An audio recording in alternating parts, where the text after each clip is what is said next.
수많은 사람들이 예수님께 나와 하나님의 말씀을 들으려고 합니다. 1절 말씀이에요. 무리가 몰려와서 하나님의 말씀을 들을 때 예수는 게네사렛 호숫가에 서서, 우리는 생각하기에 예수님께서 병든 자를 고쳐주시고 귀신 들린 자를 또 고쳐주시는 그러한 내용들을 보면서 예수님은 그런 일들을 많이 하셨구나, 이적을 많이 베푸셨구나 라고 생각하지만, 예수님은 상당한 시간을 하나님의 말씀을 가르치고 전하는 데 사용하셨습니다. 이 무리들은 물론 어떠한 기적을 기대하면서 왔겠지만, 그러나 오늘 말씀 보니까 하나님의 말씀을 들을세라고 말씀이 나오고 있어요. 저와 여러분도 하나님의 말씀을 듣기 위해 늘 주님께 나아가는 그러한 하나님의 백성들 되기를 소망합니다. 예수님 많은 사람들에게 말씀을 전해야 되는데, 그 당시 뭐 스피커가 있습니까? 또 뭐가 있겠습니까? 그냥 육성으로 말씀을 전해야 되니까, 사람들이 많으니까 말씀을 잘 전하기 위해서 바다에서 이제 말씀을 전하면 이제 바다에서 육지로 바람이 불어오기 때문에 더 소리가 잘 전달될 수가 있죠. 그래서 예수님은 배를 띄워서 그 배 위에서 말씀을 전하려고 하십니다. 3절입니다. 예수께서 한 배에 오르시니 그 배는 시몬의 배라. 육지에서 조금 떼기를 청하시고 앉으사 배에서 무리를 가르치시더니, 예수님께 타신 배는 시몬 베드로의 배였습니다. 예수님께서 베드로에게 배를 띄워달라, 내가 거기서 말씀을 전하겠다라고 부탁을 하셨겠죠. 그런데 그 부탁이 베드로에게 있어서 쉬운 일입니까? 어려운 일입니까? 목사님, 베드로에게 뭐가 어려워요? 쉽죠? 쉽지 않은 일이에요. 왜냐하면 베드로는요, 밤새 고기를 잡았습니다. 근데 한 마리도 못 잡았어요. 그래도 고기라도 많이 잡았으면 기분 좋아가지고 한번 띄워주자 할 텐데, 밤새 고기를 잡으려 했지만 한 마리도 못 잡았어요. 그리고 그물을 다 손질했습니다. 이제 집에 가려는 중이에요. 근데 배를 띄워달라고 합니다. 얼마나 몸이 피곤해요. 죄송합니다, 제가 지금 그럴 기분이 아니에요. 내가 지금 한 마리도 못 잡아서 기분도 안 좋고 너무 피곤합니다. 거절할 수 있잖아요. 그러나 베드로는 기꺼이 자기 배를 띄워서 예수님께서 말씀을 전하도록 그 예수님의 말씀에 순종합니다. 이 부분이 중요합니다. 이러한 수고와 헌신이, 순종이 하나님의 은혜를 가져왔다라는 거예요. 만약에 베드로가 피곤해, 힘들어, 빨리 집에 들어가 쉬고 싶다, 그래서 만약에 거절했다면 베드로는 예수님의 제자가 되지 못했겠죠. 예수님은 다른 사람을 제자로 세웠겠죠.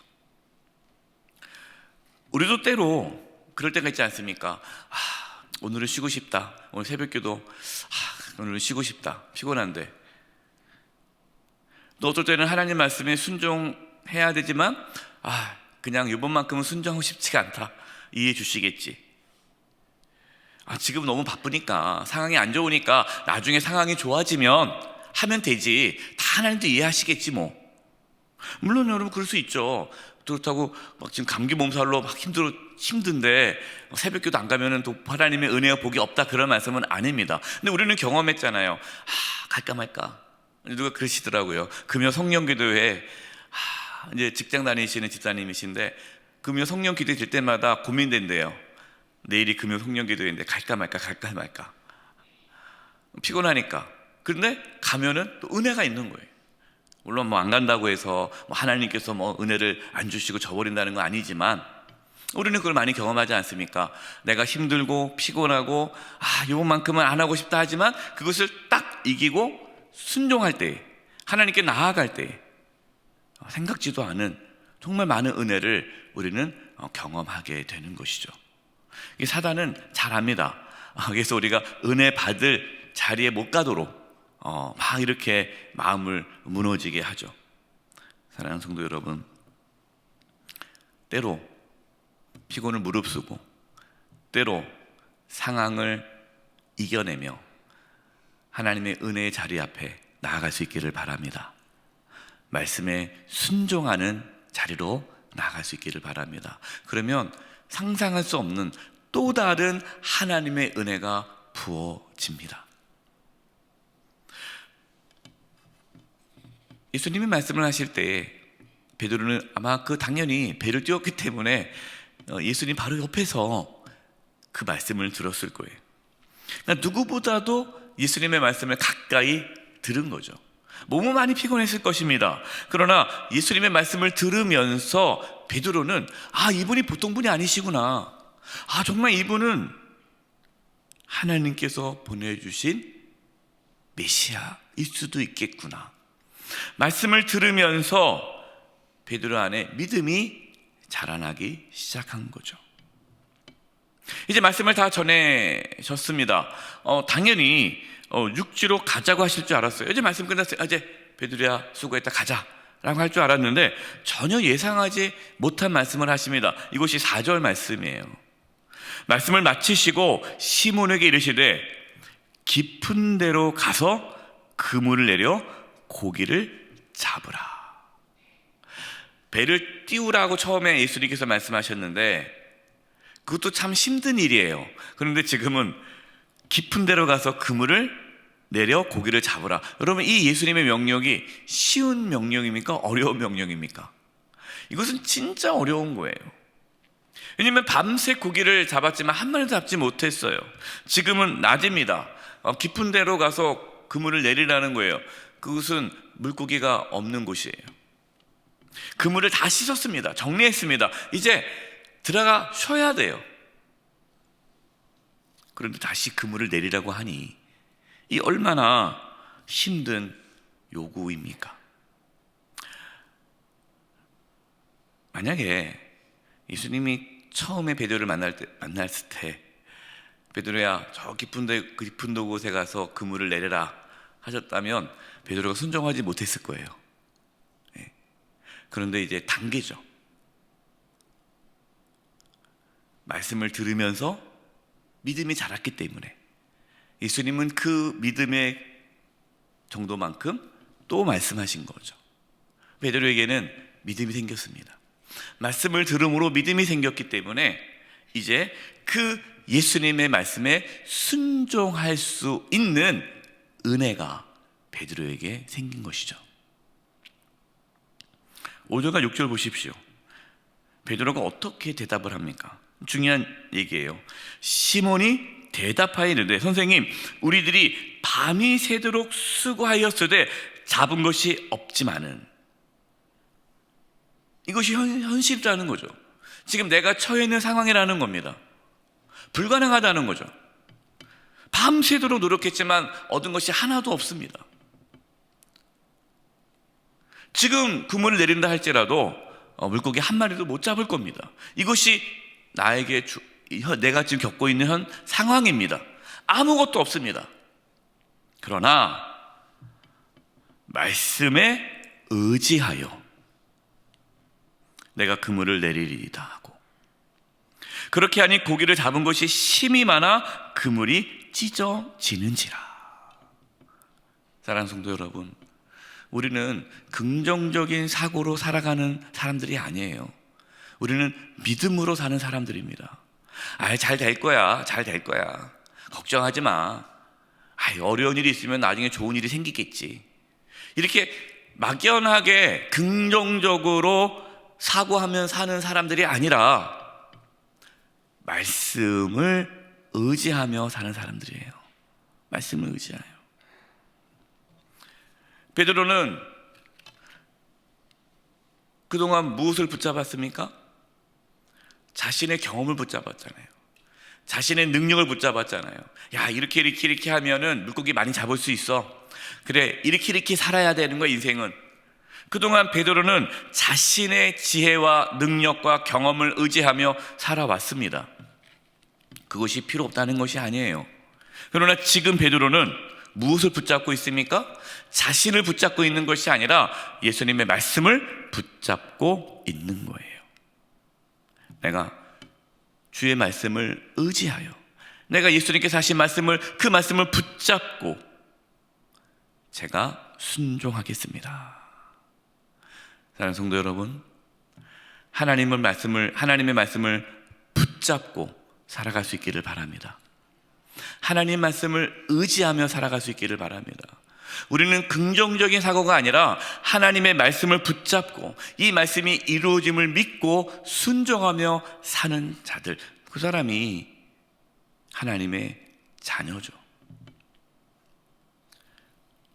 우리는 지금 이 베드로와 같은 상황에 놓일 수 있어요. 지금 우리나라가 어떤 상황입니까? 정말 이 베드로와 같은 상황 아닙니까? 아무것도 보이지가 않아요. 막막해요.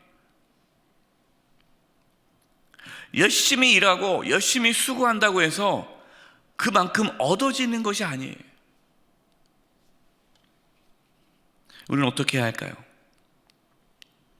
오늘 말씀에 나온 베드로처럼 내가 아무것도 이룬 것이 없지만, 내가 지금 밤새 수고해서 얻은 것이 하나도 없지만 이제는 주님의 말씀에 의지하여 순종하며 나아가겠습니다. 결단하며 나아갈 때 하나님의 능력을 경험할 수 있습니다. 하나님의 능력은요, 저절로 나타나지 않습니다. 순종할 때에 나타납니다. 8절입니다. 시몬 베드로가 이를 보고 예수의 무릎 아래에 엎드려 이르되 주여 나를 떠나소서 나는 죄인이로소이다. 베드로가 예수님의 말씀에 의지하여 순종하며 나아갔더니 상상할 수 없는 많은 물고기를 잡았습니다. 근데 왜 갑자기 베드로는 예수님 앞에 엎드려 나는 죄인입니다라고 고백할까요? 하나님의 능력, 하나님의 은혜가 임하면 자신의 연약함을 깨닫게 되고 자신이 죄인임을 알게 되고 하나님 앞에 엎드리게 되어 있어요. 주님을 만나면 만날수록 그 사람은 겸손할 수밖에 없습니다. 내가 죽을 수밖에 없는 죄인임을 깨닫게 됩니다. 그것이 은혜죠.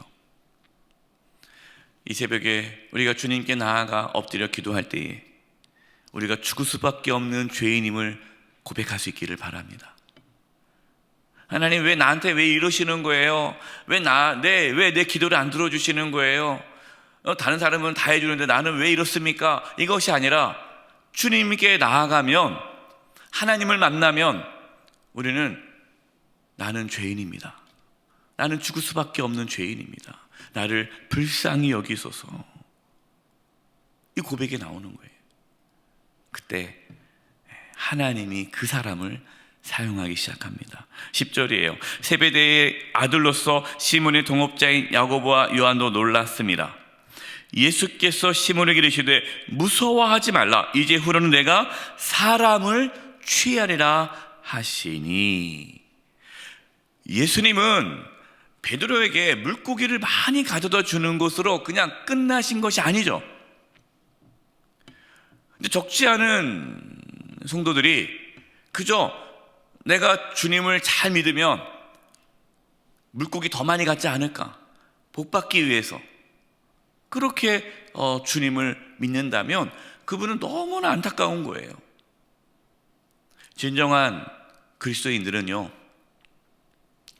물고기 많이 잡는 게 관심 있는 것이 아니라 예수님의 부르심에 순종하여 예수님의 제자로 살아가는 것, 그것에 관심이 있습니다.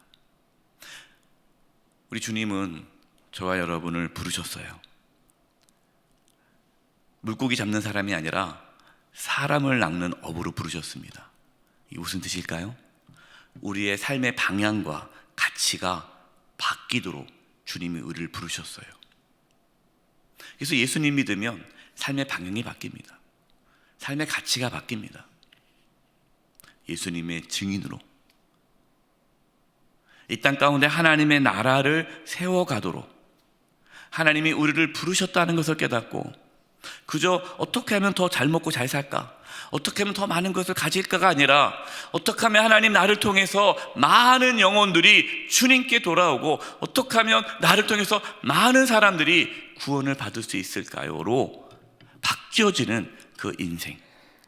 여러분, 그 인생이 복된 인생이고 그 인생이 저와 여러분의 인생이 되기를 주님의 이름으로 축원드립니다. 기도하겠습니다. 이제 합심에 기도할 것은 주님,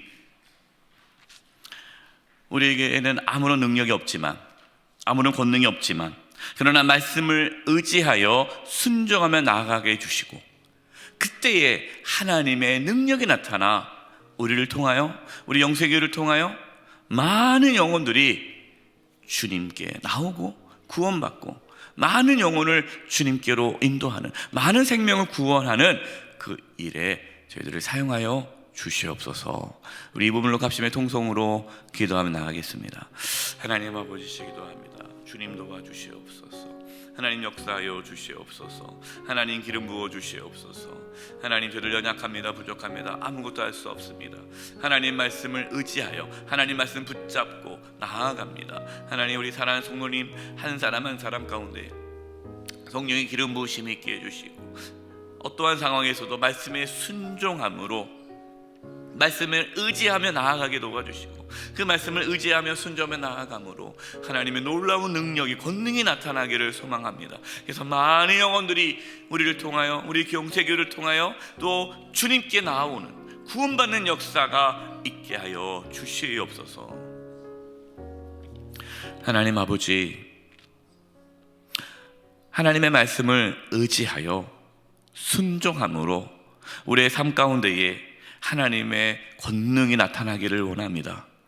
그 권능이 나타남으로 많은 영혼들이 주님께 나오고 구원받는 역사가 우리의 삶에 있게 해 주시옵소서. 예수님의 이름으로 기도드립니다. 아멘.